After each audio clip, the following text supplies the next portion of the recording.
Good, hein? Auspicious for first day of Kartik. Bon, bienvenue à tous. Merci d'être venus aujourd'hui. Nous allons lire un verset de la Bhagavad Gita.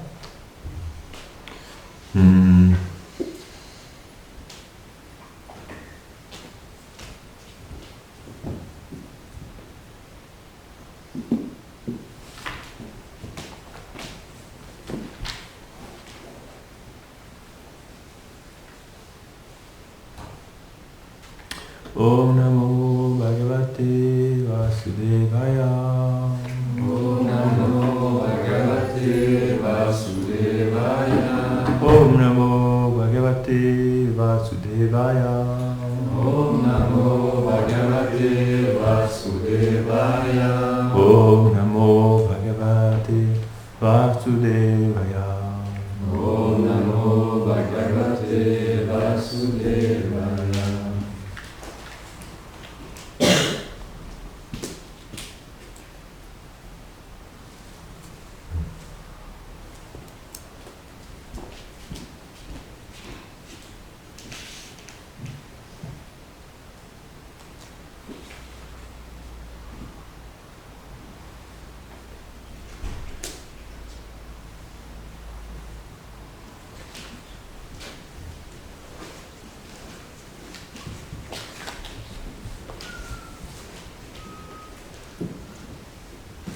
Je vais lire le verset 10, numéro 8 de la Bhagavad Gita. C'est un verset très important de la Bhagavad Gita. C'est un des 4 versets fondamentaux de la Bhagavad Gita. On l'appelle Chatushloki. C'est les 4 versets sur lesquels est fondée la Bhagavad Gita. 18, 19, 10, 10 et 10, 8, 9, 10, 11. C'est facile, ça commence par 18, ça veut dire comme ça, oui. C'est la structure. Christian fait bien les choses tout le temps, l'artiste dans les détails. Aham sarvasya prabhavo mata sarvam pravartate iti madhva bhajante mam buddha bhava samanvitaha.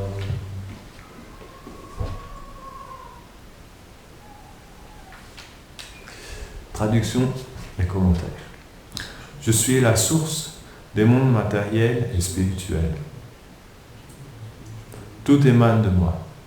Les sages qui ont une conscience de cette vérité s'engagent dans mon adoration de tout leur cœur. Commentaire. Dans ce verset, Sri Krishna explique son aspect majestueux qui est caractérisé par son opulence suprême. Il est l'ultime vérité. Sa position est absolue et ses gloires sont incomparables. Incomparable, on dit en sanskrit asamurdva.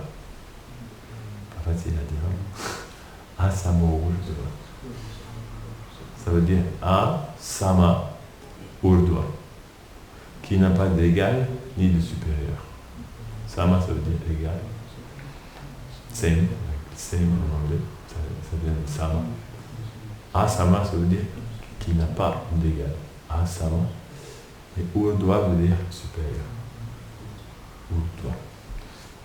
Asamurdva. Krishna n'a ni égal ni supérieur. Il est celui qui contrôle toutes choses. Il est l'objet suprême à connaître et l'objectif de toutes les connaissances, ce qui implique que celui qui le connaît a connaissance de toutes choses. Celui qui connaît Krishna, ça veut dire qu'il connaît tout. En condensé. Car il est l'essence de toutes choses. Il est l'origine de toutes choses. Tout provient de lui et tout est infime comparé à lui. Ok? C'est clair? Je la refais? Là, c'était... Sa position est absolue, son opulence suprême, ses gloires incomparables. Il est celui qui contrôle toutes choses, il est l'objet suprême à connaître et l'objectif de toutes les connaissances. Ce qui implique que celui qui le connaît a connaissance de toutes choses, car il est l'essence de toutes choses. Il est à l'origine de toutes choses, tout provient de lui et tout est infime comparé à lui. Krishna dit. On peut percevoir un certain aspect de sa personne à travers ses manifestations externes, comme la création, c'est-à-dire l'univers, l'origine de tous les êtres vivants, la source de toutes les existences mobiles et immobiles, ainsi que tous les aimants inertes. Il est celui qui donne l'intelligence, la force et la détermination. Inspiré par son aspect de l'âme suprême, présente dans le cœur de tous les êtres, l'univers entier s'engage dans l'action. Il descend aussi en ce monde à travers ses avatars, où il envoie ses représentants mis en pouvoir, tels Narada, afin d'engager les êtres vivants dans différents processus et dans les buts qui leur sont respectifs. Il est donc celui qui octroie le fruit de l'acte à chacun et qui permet aux êtres d'atteindre une vie supérieure ou inférieure. Rien ne peut arriver sans sa sanction suprême. Même le brin d'herbe ne peut bouger indépendamment de lui. Telle est la nature de l'absolu. Chaque brin d'herbe, faut qu'il attende que Krishna dise OK pour bouger. Il ne peut pas bouger sans la volonté de Krishna. On croit, non? Mais oui, parce que on pense qu'on peut faire les choses indépendamment, mais en fait, on a toujours besoin de la force de Krishna pour faire les choses. Non? Par exemple, on pense qu'on tient sur nos jambes tout seul. Mais si Krishna nous retire la puissance de tenir sur nos jambes, on va tomber tout de suite. Non? Il y a des gens, ça leur arrive. À un moment donné dans leur vie, ils perdent l'usage de leurs jambes. Et là, vous ne pouvez même plus tenir debout. Et là, vous comprenez qu'en fait, c'était pas vous qui vous teniez debout tout seul. C'était quelque chose d'autre qui vous tenait. Si cette autre chose ne consent plus vous maintenir debout, vous ne pouvez plus vous maintenir debout. Ici, le Seigneur dit que seules les personnes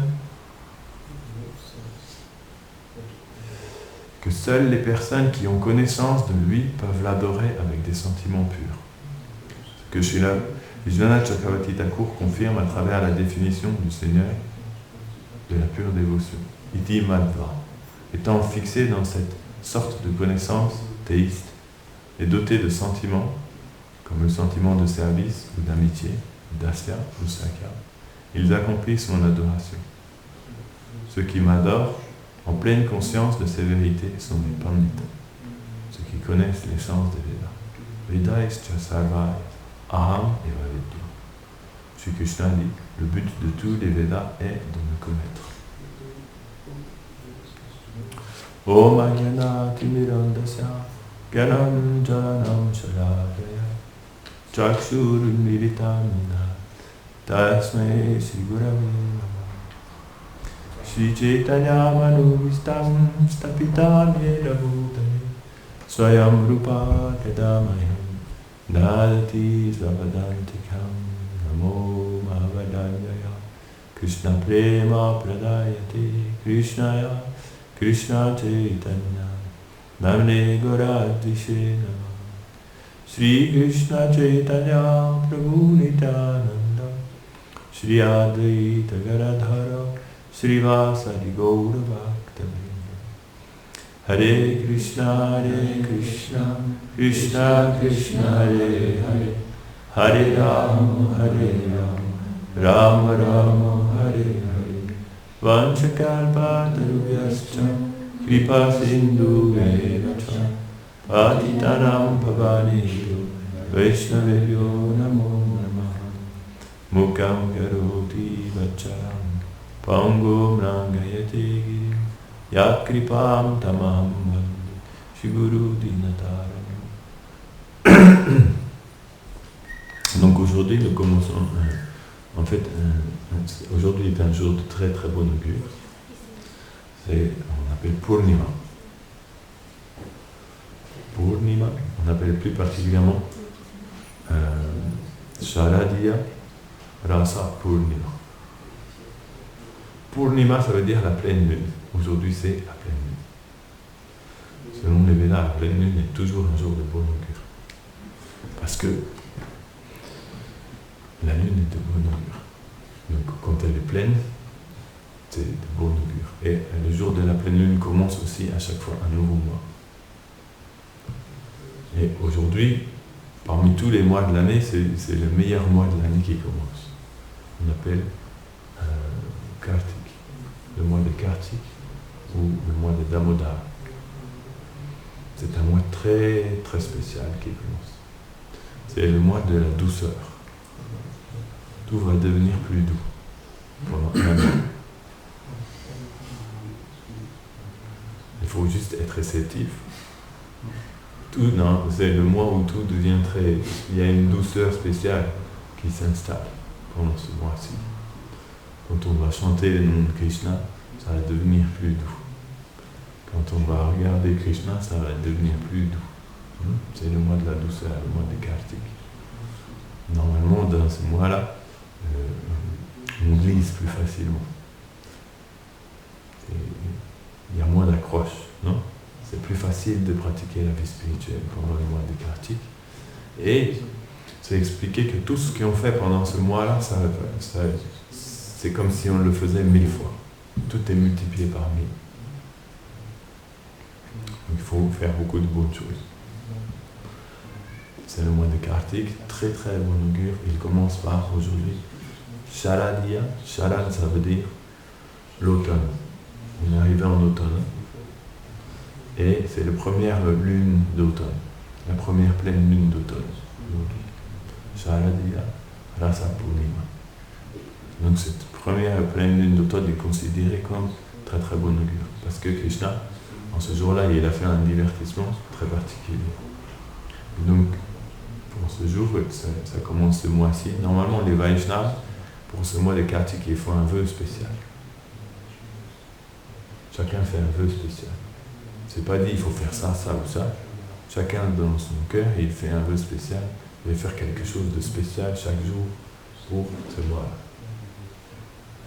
Satan Goswami, Rupa Goswami nous explique. Pendant le mois de Kartik, on doit faire quelque chose de spécial pour Krishna, en plus. Ça, c'est entre nous et lui. On n'a pas besoin de dire à tout le monde qu'est-ce qu'on va faire. Et ça dépend de chacun.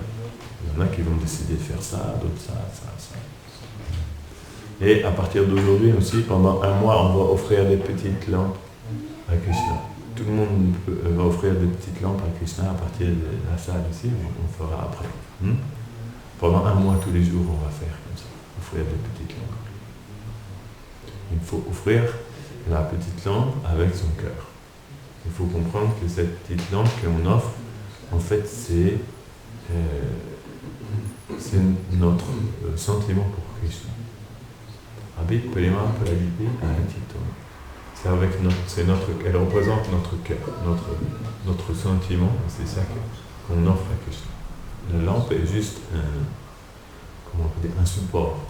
C'est juste un support qui exprime le fait d'offrir notre cœur à Krishna. On offre en faisant tourner, c'est comme ça qu'on offre. On fait tourner autour de son corps, comme ça. Mais en fait, c'est avec notre cœur qu'on fait tourner autour de son corps. Vous comprenez? C'est le cœur qui fait bouger le bras comme ça. Comme ça, on fait la rati. Donc le bras et le cœur sont connectés. Non? Il y a un nerf qui va du cœur jusqu'au bras. C'est comme ça qu'on... Et en faisant ça chaque jour, et on va chanter aussi une chanson spéciale. C'est ça que j'aurais dû faire sur la chanson. On va chanter une chanson spéciale. On a ici? On va chanter une chanson spéciale pendant ce mois-là. C'est une chanson très douce, qui adoucit le cœur. C'est bon, c'est vrai?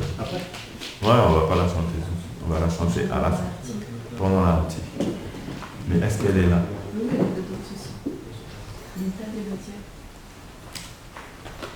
On va la trouver.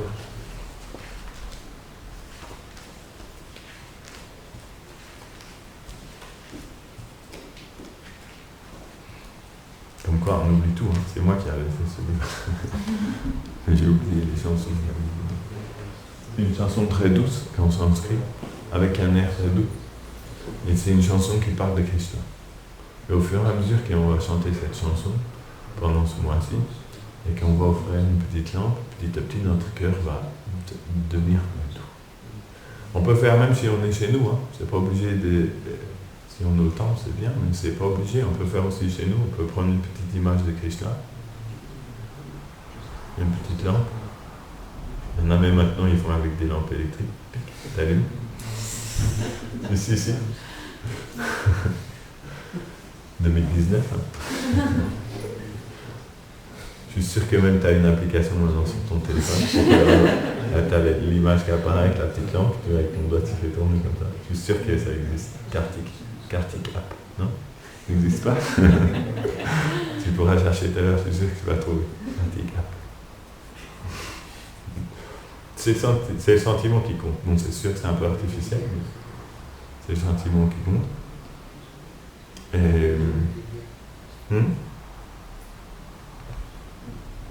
Donc, ce chant-là a été énoncé par un grand sage qui s'appelle Satyavrata Muni.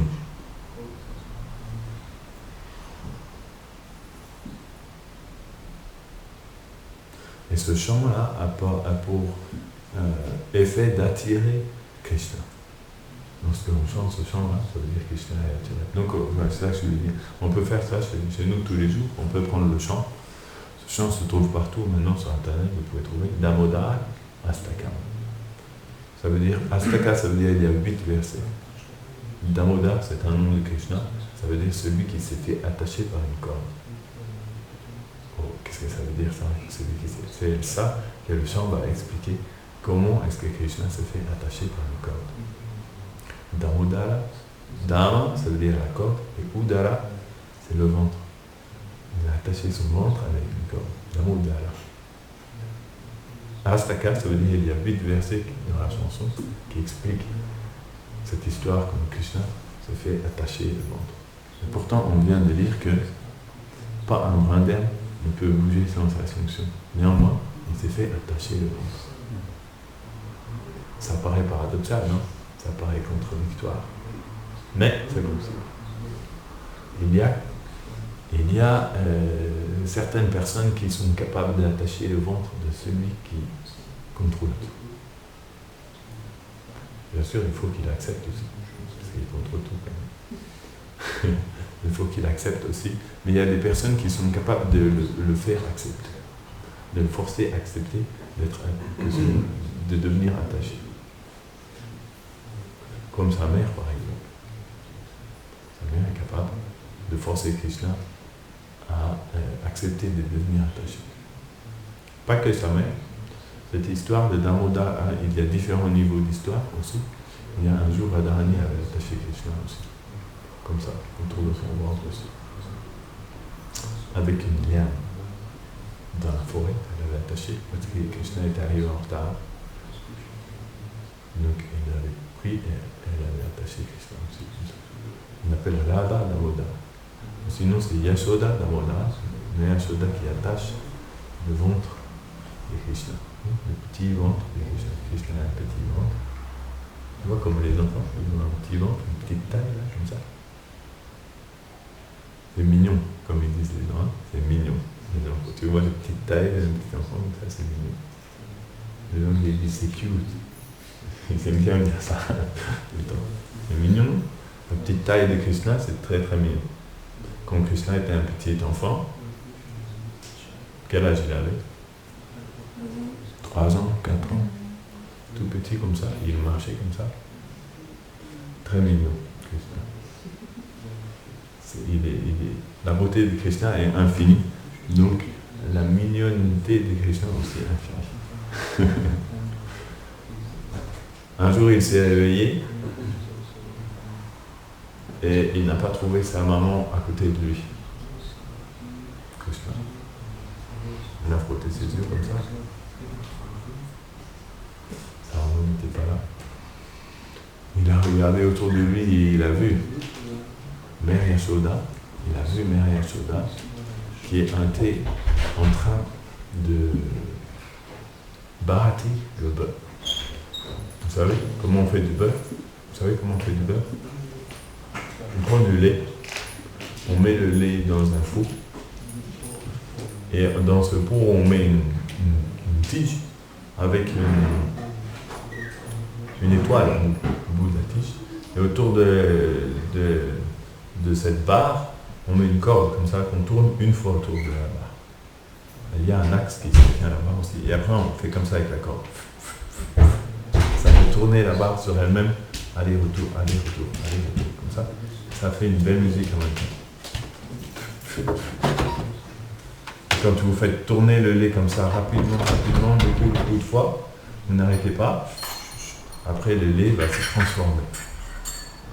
C'est une réaction magique du lait. Vous savez, le lait, c'est magique. Le lait se transforme et il va se séparer en deux. Il va y avoir le beurre et le bas beurre qui vont être séparés. C'est très magique. La chimie du lait. La chimie du lait. Et donc, Mahashoda était en train de barater le lait comme ça, et Krishna a vu. Et donc, il est arrivé, il a marché petit à petit, il est arrivé jusqu'à sa mère, et pour attirer son attention, il a attrapé la barre comme ça, avec ses deux petites mains. Krishna a bloqué la barre, pour lui dire, il y a moi aussi.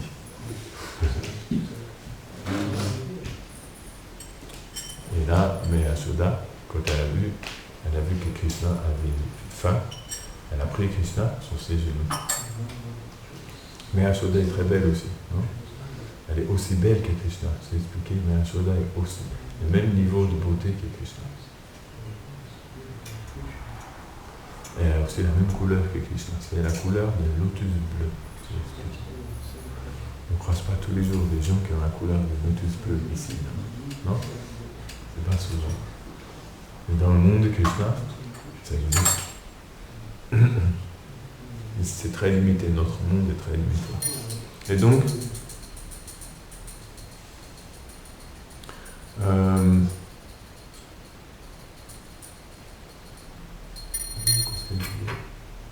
donc, elle a donné son sein à Krishna, pour que Krishna puisse, il était un petit enfant, il buvait encore le lait de sa mère.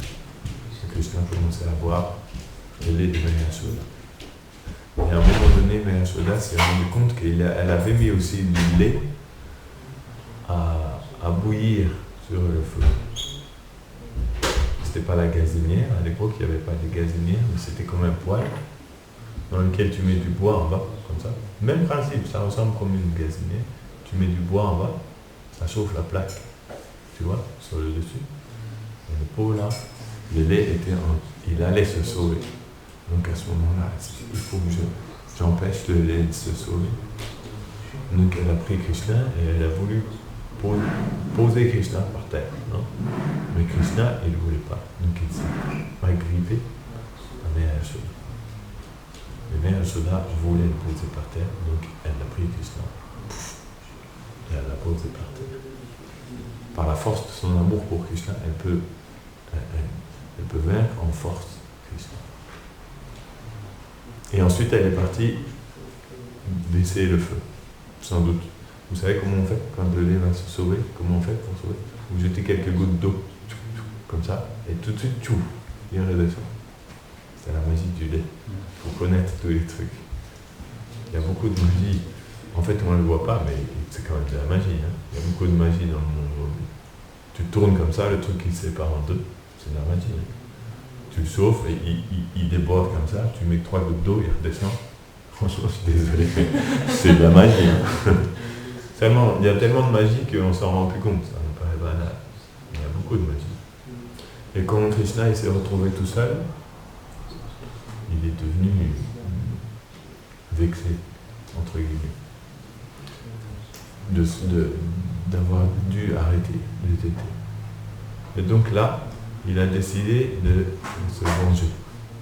Il a pris un caillou et il l'a jeté dans le pot de yaourt qui était là.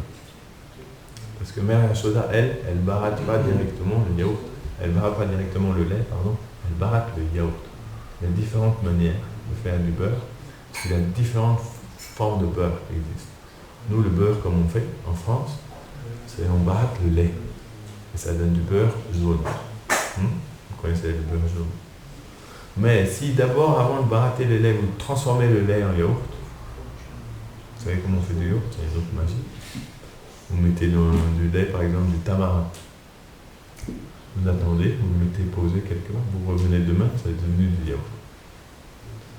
Ça peut être du tamarin, ça peut être un petit peu d'autres yaourts qui étaient déjà là aussi.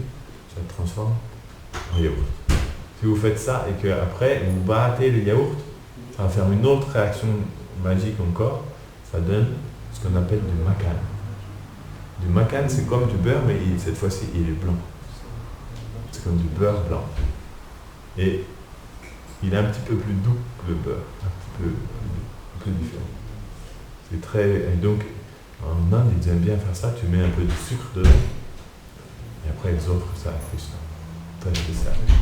Pour ça, on appelle Krishna Makan Chola, celui qui vole le makan. C'est pas vraiment du beurre, en fait, c'est du beurre blanc, comme ça. Et donc, Krishna a jeté le caillou dans le pot de yaourt. Et le pot de yaourt, ça commence à couler partout. Et là, il dit, oh oh. Et si je reste là, ça va mal se passer. Donc il a décidé de s'enfuir. Donc Krishna est parti un peu comme ça. Mais il a marché dans les yaourt, dans le beurre comme ça. Et donc, ça a laissé des petites empreintes dans la direction où il était parti. Quand Mère Yashoda est arrivée, elle a vu le pot de yaourt, le trou, le beurre par terre. Mère Yashoda réfléchit très vite, elle comprend très vite. Elle n'a pas eu besoin d'une seconde, elle a compris qu'est-ce qui s'était passé. Et donc là, elle a commencé à suivre les petits pas de Krishna sur le sol. C'est ça la chanson, ça commence comme ça. Namami Ishvaram Sachit Anandalupam.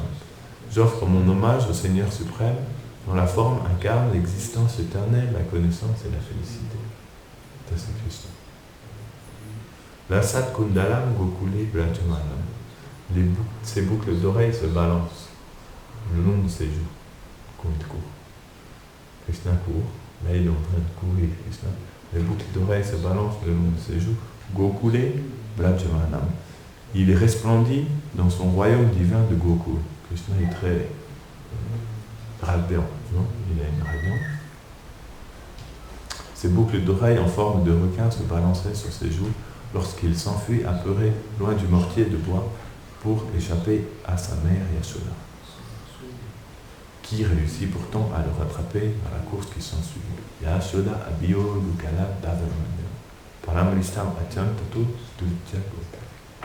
À lui, Damodar, le Seigneur suprême, j'offre mon respectueux hommage. Donc on va chanter ce chant, il y a 8 versets, ça c'est juste le début de l'histoire. Vous pourrez lire cette histoire, la découvrir petit à petit pour ceux qui ne connaissent pas, la redécouvrir pour ceux qui connaissent, parce que chaque année c'est différent. Il y a beaucoup de sens. Toutes les histoires de Krishna, il ne faut pas croire qu'il n'y a qu'un sens, il y a différents. Il y a plus de sens, plein de détails. À chaque fois qu'on les entend, on va comprendre quelque chose de plus qu'on n'avait pas compris. C'est comme un mystère qui se dévoile petit à petit. Et même quand vous aurez 80 ans, si vous chantez encore le chant de Damodar Astakam, vous pourrez encore découvrir des nouveaux secrets dans le chant de Damodar Astakam. C'est sans fin. Les secrets de Krishna sont sans fin. Et Krishna, donc, ce qui fait plaisir à Krishna, c'est que on le comprenne. Krishna, la plus grande difficulté pour lui, c'est qu'il est incompris. Les gens ne comprennent pas bien Krishna, non? C'est le plus grand incompris, Krishna. Les gens ont un mauvais concept de Dieu. Et donc, ça rend Krishna triste. Parce que comme ils ont un mauvais concept de Dieu, eh bien, ils n'ont pas trop envie d'être avec lui. Parce qu'ils ont un mauvais concept de Krishna. Et Krishna souffre à cause de ça, parce qu'ils ne comprennent, les gens ne comprennent pas son cœur. Krishna dit, Samoham Sarvabhuteshu, Namedveshtu Astina. En fait, Krishna dit qu'il aime tous les êtres d'un amour égal. Il n'y a personne qui déteste plus qu'un autre ou personne qui l'aime plus qu'un autre. Il aime tout le monde. Ça c'est Dieu, c'est définition numéro 1 de Dieu, c'est qu'il aime tout le monde. Il ne peut pas y avoir quelqu'un qui n'aime pas. Sinon, c'est pas Dieu. Dieu, ça veut dire celui qui aime tout le monde. Un amour inconditionnel et infini. Krishna. Samoham sarvabhukti shunami dvesham sinapaya. Yeva janti tumam bhaktya mani teteshu chapyaham. Mais ceux qui comprennent Krishna et qui répondent à son amour, celui-là lui deviennent très cher. C'est logique, non? Si tu aimes tout le monde, mais que malgré le fait que tu aimes tout le monde, il y en a qui n'en ont rien à faire de ton amour, et qui vont t'ignorer. Et il y en a d'autres qui, au contraire, vont comprendre ton amour et vont essayer de répondre à ton amour. Naturellement, c'est plus facile de construire avec ces personnes-là, non? Et les autres, qu'est-ce que tu peux faire? Malheureusement, la seule chose que tu peux faire, c'est tolérer qu'ils ne comprennent pas, non? Donc Krishna est comme ça. Krishna tolère que personne ne le comprend. Il ne veut pas forcer aussi les gens. Mais Krishna recherche à faire comprendre aux gens. Il espère que chacun d'entre nous va comprendre à un moment donné. Et il dit, si quelqu'un le comprend, les bhajanti tumam bhaktya, et qu'il répond à son amour avec un amour semblable, parce que c'est la seule manière de répondre à l'amour, c'est par l'amour. On voit dans la vie de tous les jours, par exemple, si quelqu'un vous donne un cadeau, la seule manière de répondre, c'est de donner quelque chose aussi en échange. Lorsque quelqu'un... parce que l'amour de Krishna est particulier, c'est un amour inconditionnel. Un amour complètement pur, c'est-à-dire un amour qui n'a rien à prendre. Krishna n'a absolument rien à prendre de nous. Il veut simplement pouvoir nous donner davantage. Krishna il veut nous donner de pouvoir, comment on peut dire, sombrer dans la joie et dans la félicité à chaque seconde davantage. Parce que c'est ça le jeu préféré de Krishna. Il veut faire tout le monde, il veut faire sombrer tout le monde dans la joie et la félicité davantage à chaque seconde. Et si tu crois qu'il t'est arrivé au fond, il va te prouver très bientôt que tu n'es pas encore arrivé au fond et il va pouvoir faire sombrer tout le monde encore un peu plus profond. Non? C'est ça le jeu éternel de Krishna. Donc ceux qui comprennent, quand quelqu'un veut vous donner quand quelqu'un ne veut rien de vous, et qui veut simplement vous donner, sans doute ça vous est jamais arrivé, parce que ça n'existe pas dans ce monde, mais Krishna est comme ça. La seule manière de réciproquer avec cette personne, c'est de faire la même chose. C'est de lui donner sans rien vouloir de lui. Il y a une félicité très spéciale dans le fait de donner sans rien attendre en retour. Non? On nous a appris dans ce monde à donner que si on allait avoir quelque chose en retour. Non? Moi j'ai appris ça à l'école. Avant de donner, tu calcules bien. Est-ce que tu vas gagner quelque chose en retour ou pas? Sinon, tu ne donnes pas. C'est pas ça qu'on a appris? Non? Souvent, vous allez au magasin et vous dites « Madame, je vous donne tout mon argent. Je ne prends rien, juste je vous donne tout mon argent. C'est juste par plaisir. S'il vous plaît, acceptez. » Ça vient de mon cœur. Non? Ça n'arrive pas, non? Ou alors quand vous arrivez au magasin, c'est pas souvent que la personne vous dit « Oh, c'est pas la peine de payer. Prenez-le. Je vous l'offre, ça vient de mon cœur. » Non? Ça t'arrive? C'est rare, non? Très très rare. Mais Krishna est comme ça. Krishna, il ne peut rien prendre, comme j'ai expliqué l'autre jour, par la simple raison qu'il a déjà tout. On a expliqué, non? Tout. Il a dit aujourd'hui, comment il dit ça? Tout émane de moi. Aham sarvasya prabhavo. Je suis la source dont tout émane. Donc tout appartient déjà à Krishna. Donc qu'est-ce qu'il va prendre? Qu'est-ce que Krishna peut prendre? Les gens ont peur de Dieu parce qu'ils pensent que Dieu va me prendre tout ce que j'ai. Non, il nous a déjà dit. On n'a pas besoin de prendre tout ce qu'on a parce que ça lui appartient déjà. Et il n'a pas. C'est pas ça qui lui apporte spécialement la joie. La seule chose que Dieu peut faire, par définition, si tout lui appartient déjà, non, là on est. C'est juste la logique. Hein. Si Dieu est Dieu, donc tout lui appartient. Non? Si tout lui appartient, il ne peut rien prendre. S'il ne peut rien prendre, quelle est la seule chose qu'il peut faire? C'est donner. C'est la seule chose que Krishna peut faire. Donc c'est pour ça que Krishna est la personne dont on a le moins à craindre quoi que ce soit. Puisqu'il ne peut rien nous prendre. Il peut juste nous donner. Donc il n'y a vraiment rien à craindre de cette personne. Il ne peut pas nous exploiter, il ne peut pas nous tricher, il peut juste nous donner. C'est sa façon d'être. Et la seule manière de réciproquer avec Krishna, quand quelqu'un veut rien accepter en retour, c'est de faire la même chose que lui. Et lorsque vous donnez sans attendre en retour, vous verrez qu'il y a une certaine joie qu'on expérimente dans le cœur. On n'obtient rien en retour, rien de palpable, rien de tangible, mais on obtient une certaine joie dans notre cœur, dans le fait de donner sans rien attendre en retour. Parce que c'est un acte d'amour. L'amour, c'est basé là-dessus, le fait de donner sans rien attendre, juste pour le plaisir de donner, juste pour faire plaisir à l'autre. Et on est content si l'autre est content. Non? Krishna est comme ça. Et Krishna dit ceux qui comprennent sa nature, Yebhajanti tu mam bhaktya, et qui répondent de la même manière en faisant comme lui il fait. Alors Krishna dit Maï teteshu chapyaham. Ces êtres-là, ils vivent en moi et je vis en eux. C'est puissant, non? C'est-à-dire qu'on peut développer une relation avec Dieu tellement profonde qu'il va vivre en nous et nous, on va vivre en lui. C'est incroyable hein, quand même de penser ça. Il devient tellement, comment dire,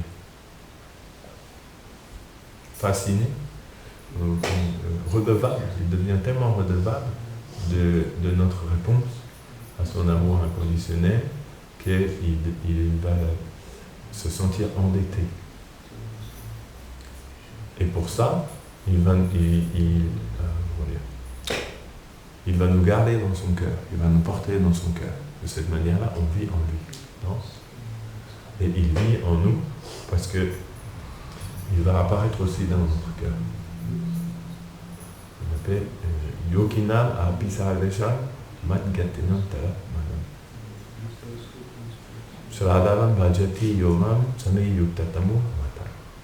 Parmi tous les yogis, Krishna dit, celui qui me voit à l'intérieur de lui comme à l'extérieur de lui, celui-là, je considère qu'il est le plus connecté à moi. Yogina Apis Sarvesham. Parmi tous les yogis, c'est lui qui est le plus connecté à moi. Et il y a une personne qui peut, en fait, et en fait, il n'y a que Krishna lui-même qui peut réciproquer pleinement avec lui-même, parce que son amour est infini. Nous, on peut réciproquer avec l'amour de Krishna, mais de façon minuscule, parce que notre amour est tout petit. Mais Krishna, son amour est infini, il peut réciproquer, il n'y a que lui-même qui peut réciproquer à son amour infini. De cette manière-là, Krishna éternellement se divise en deux personnes. Il se divise en deux, et il se manifeste en une autre personne aussi, qu'on appelle Radha. Radha est aussi Krishna. Il prend cette autre forme pour pouvoir manifester éternellement cet échange pur, où Krishna donne tout sans rien attendre en retour, et Radha fait la même chose. C'est un échange parfait, mais au niveau illimité. Alors que nous, lorsqu'on réciproque avec Krishna, c'est la même nature, mais au niveau minuscule. Donc ce mois de Kartik, c'est un mois où on doit apprendre petit à petit à donner à Krishna sans rien attendre en retour. Kartika. Et c'est ça qui va attacher Krishna. C'est comme ça qu'on arrive à attacher Krishna. Bien sûr, il faut pas vouloir faire ça pour l'attraper. Sinon, c'est de l'arnaque. Non? Quand vous employez une méthode afin d'arriver à une autre fin, c'est là on appelle la duplicité. Mais c'est-à-dire que les dévots ne font pas ça pour ça. Ils ne font pas ça pour capturer Krishna. Mais c'est le fait que Krishna devient capturé par une telle attitude. On appelle ça bhakti. Bhaktyamam abhijanati. Par cet état d'esprit, Krishna devient capturé. Donc par cette force de l'amour, on peut capturer Dieu dans notre cœur. Lui qui contrôle tout, on peut l'attraper dans notre cœur. Par le fait de nous donner entièrement à lui. Parce que ça le dépasse, quelque part. Il accepte de devenir dépassé lorsque quelqu'un se donne entièrement à lui. Là, il se dit, waouh, il s'est donné entièrement à moi. C'est touchant, non? Imaginez quelqu'un se donne entièrement à vous, qu'est-ce que vous faites? On ne saurait pas quoi faire, hein? On ne sait pas comment réciproquer. La seule chose que vous pouvez faire pour réciproquer, c'est de faire la même chose, de vous donner en retour à cette personne-là. Donc Krishna est comme ça. Et il devient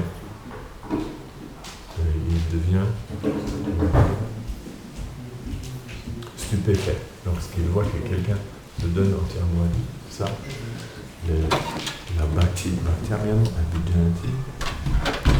Donc on doit comprendre que cette personne qu'on a toujours cherchée dans notre vie, hein, toujours on a voulu avoir un bien-aimé parfait, tu vois, qui correspondait pile, qui comprenait tout ce qu'on pensait. Non, tout le monde a recherché ce bien-aimé idéal, hein, mais on n'a jamais trouvé. On n'a pas trouvé avec nos amis, on n'a pas trouvé avec nos parents, on n'a pas trouvé avec nos enfants, on n'a pas trouvé avec notre épouse. On n'a pas trouvé, non? Parce que cette personne-là qu'on cherchait, c'était Krishna. C'est lui, le bien-aimé exact que l'on cherche. Parfait. Celui qui peut t'aimer parfaitement, et que tu peux aimer parfaitement sans aucune tâche, c'est Krishna. Il existe, et il est là, et en plus de ça, il est dans notre cœur. Et on l'a cherché autre part, depuis toujours. On voulait, peut-être c'est cette personne-là. À chaque fois, on se disait, peut-être avec cette personne-là, ou cette personne-là. Et finalement, au bout du compte, c'était jamais vraiment ça. La seule manière où deux personnes peuvent s'aimer d'un amour véritable, c'est quand deux personnes tombent amoureuses de Krishna aussi. Toutes les deux à la fois. Parce que lorsqu'on tombe amoureux de Krishna, on tombe aussi amoureux de ceux qui sont amoureux de Krishna. Vous comprenez? Là, il y a un amour véritable qui se met, encore plus fort qu'un amour qui peut exister, par exemple, entre une mère ou un enfant, ou des fiancés, un mari ou une épouse, ou entre deux amis. Cet amour qui existe entre deux personnes qui aiment Krishna, c'est très très fort. Mais ce n'est pas un amour qui existe simplement entre deux. Il y a Krishna aussi. Vous comprenez? Ça, c'est un amour qui peut exister véritablement entre deux âmes spirituelles aussi. C'est ça que l'on doit vivre. Hein? L'amour de Krishna. Même à travers les autres êtres vivants. Et donc, c'est important de comprendre cet aspect-là et petit à petit d'apprendre à aimer Krishna, apprécier Krishna et l'aimer davantage. Aimer Krishna, ça veut dire donner à Krishna. On ne peut pas dire, oui, moi j'aime Krishna. J'aime bien Krishna. Parce que les paroles, c'est facile, non? On peut dire, oui, moi, ça me fait de la peine quand je vois la pauvreté dans le monde. Mais qu'est-ce que tu fais pour la pauvreté dans le monde? Non, il y a plein de gens qui disent ça. Ah oui, moi, ça me fait tellement la peine de voir la faim dans le monde. Ok, qu'est-ce que tu fais contre la faim dans le monde? faut agir. Si on n'agit pas, ça veut dire que ça ne te fait pas de la peine. Si ça te fait vraiment de la peine, tu vas aller faire quelque chose contre la fin. Celui qui est vraiment mu, qu'on dit en français, c'est un peu bizarre, mais celui qui est vraiment mu par un sentiment profond, il agit en conséquence. Et donc, plus le sentiment devient profond, plus on va être touché par la tristesse et la souffrance des gens aussi. On va vouloir faire quelque chose.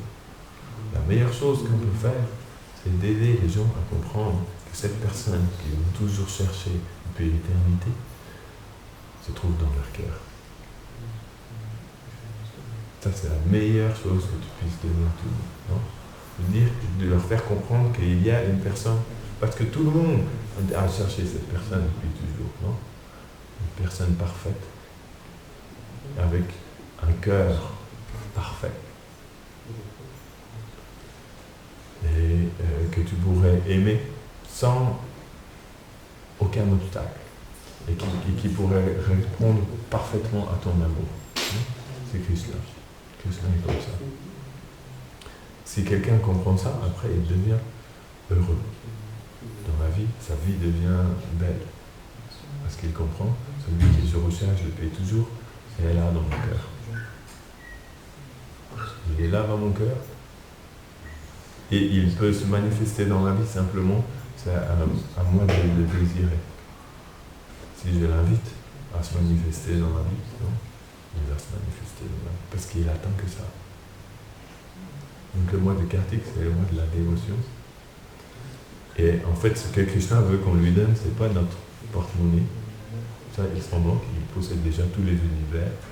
Il a déjà un bon investissement financier avec lui. Il touche déjà des ronds. Il a tout ce qu'il faut. On peut aussi lui donner nos sous.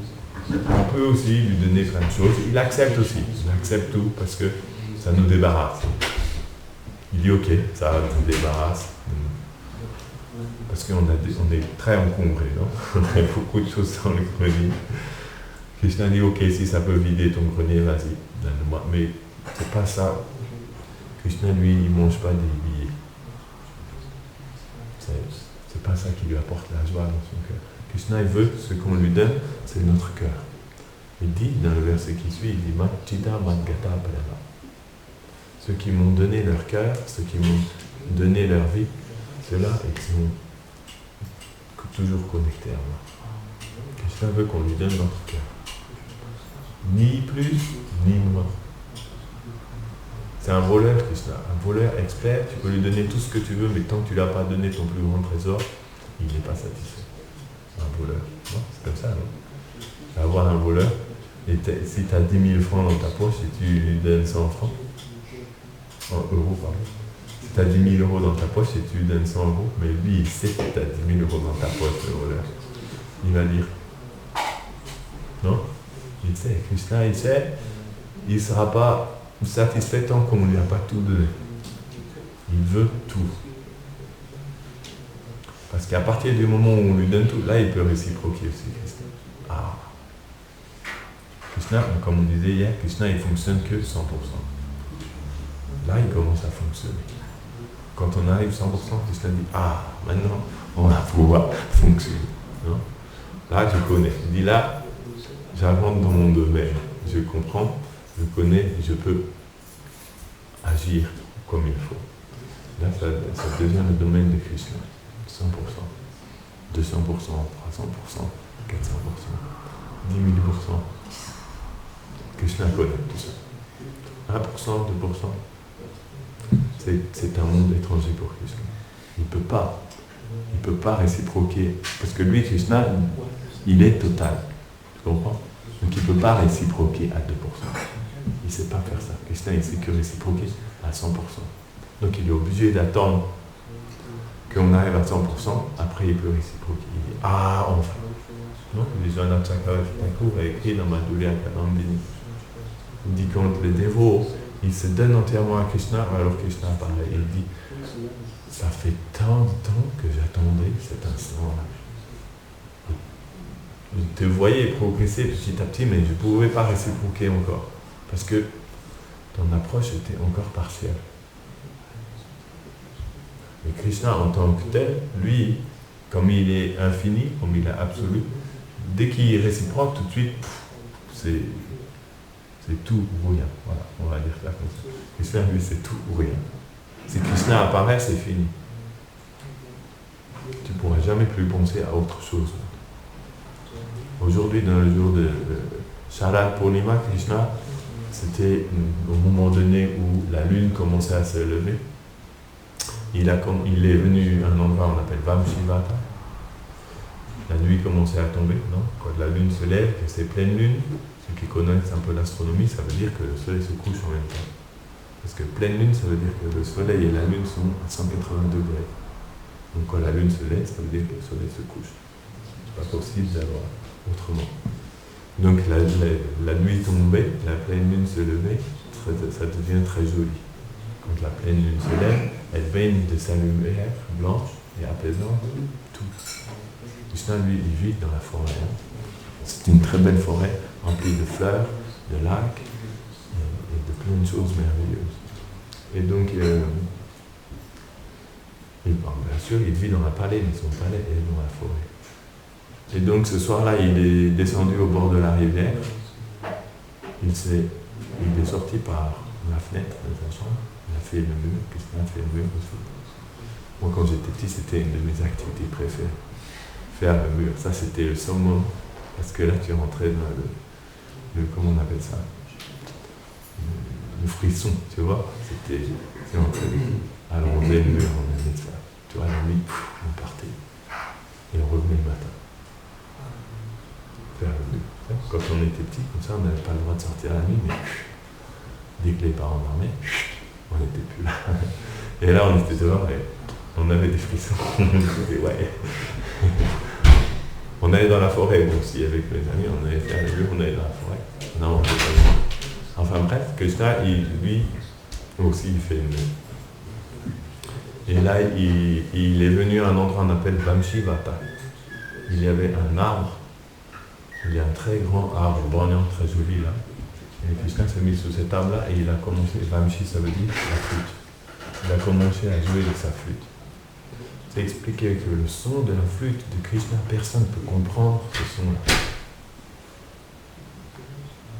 Ça rend tout le monde perplexe. Tous ceux qui entendent ce son-là, même les demi-dieux, quand ils entendent le son de la flûte de Krishna, ils se disent mais qu'est-ce que c'est que ce son? Ils n'ont jamais entendu un son comme ça. Même Brahma, lui qui a créé l'univers, quand il entend le son de la flûte de Krishna, il n'est pas capable de comprendre quelle est la nature de ce son. C'est une autre musique, une autre dimension de musique. Et la seule chose qu'il peut faire, c'est incliner sa tête face à la beauté du son de Krishna. Le son de la flûte de Krishna, c'est expliqué, est tellement beau que s'il entre dans l'oreille d'une personne, c'est comme un oiseau qui va faire son nid. Il va rester là. Et après, cette personne-là ne pourra plus jamais rien entendre d'autre dans toute sa vie. Ça veut dire quoi? Ça ne veut pas dire qu'elle ne va rien pour... Elle devient sourde. Ah oui, t'entends la flûte de Krishna, après tu deviens sourd. Ça ne veut pas dire ça. Il faut bien comprendre les images. Ça veut dire que ce son-là va rester comme en arrière-plan, toujours dans les oreilles de la personne qui a pu l'entendre. Elle ne pourra plus jamais oublier ce son-là. Et comme ce son-là est d'une beauté qui ne peut pas être retrouvé en autre chose, tout le reste va apparaître comme insignifiant par rapport à la beauté du son de la flûte de Krishna. Et donc, ça sera en arrière-plan. C'est comme si ce son, on dit dans un sens, ce son-là va rester en arrière-plan tout le temps, mais en fait, il sera en premier plan tout le temps. Et ensuite, le reste des choses, on le verra en arrière-plan. Ça ne veut pas dire qu'on ne pourra pas les voir, on les verra, mais ils seront en arrière-plan, donc on ne pourra pas tellement entendre d'autres choses. Parce que toujours, on ne pourra pas oublier la beauté de ce son qu'on a vu. Par rapport à le son de la flûte de Krishna. On appelle Venu Dvani. Venu Dvani. Dvani, c'est le son. Ça, c'est le son suprême. quelqu'un peut entendre le son de la flûte de Krishna et il comprend tout. Parce que le son de la flûte de Krishna, il rentre dans l'oreille et ensuite, directement, il descend dans le cœur. Et là, dans le cœur, il capture tout. C'est un son fascinant. Krishna est infiniment fascinant, et donc le son de la flûte de Krishna est aussi infiniment fascinant. Lorsque le son entre dans le cœur d'une personne, la personne, elle perd tout ce qu'elle a. Parce que, pas par force, par fascination, vous comprenez? Si une personne très très belle arrive en face de vous et qui vous demande quelque chose, très difficile de dire non. Non? Vous n'avez qu'une seule envie, c'est de dire oui à cette personne. C'est ça la définition que Jiva Goswami donne de Krishna. Il dit, cette personne qui est tellement sublime que lorsque vous le voyez, vous avez juste envie de lui dire qu'est-ce que je peux faire pour toi? Il dit ça, on appelle Bhagavan. C'est la définition de Bhagavan. Krishna est comme ça. Donc si on celui qui peut entendre le son de la flûte de Krishna, il n'y a qu'une seule chose qui apparaît dans son cœur. À ce moment-là, il veut tout donner à la personne qui fait ce son-là. Il veut trouver d'où vient ce son merveilleux. Parce que Krishna, en même temps, il n'est pas différent du son de sa flûte. Hein? Donc quand on fait le son de la flûte, il rentre dans le cœur, et c'est comme Krishna aussi rentre dans le cœur. Donc ce soir-là, aujourd'hui, hein, ça va être ce soir, en fait, ce soir, j'ai la diaponime, Krishna, il a pris sa flûte et il a commencé à jouer. Moi j'attends un peu, je ne sais pas quand est-ce que ça va être. T'es prêt? Donc Krishna a commencé à jouer de sa flûte.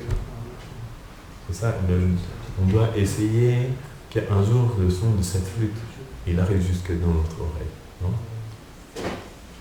Et le son de la flûte de Krishna, en fait, il descend dans notre monde. Lorsqu'il arrive dans notre monde, il prend la forme du Mahamantra. Hare Krishna, Krishna, Krishna, Hare Hare. Hare Ram, Ram. C'est pour ça qu'on écoute ce son tous les matins. Parce que si ce son, à un moment donné, va rentrer dans notre oreille, c'est la flûte de Krishna qui va rentrer dans notre cœur aussi.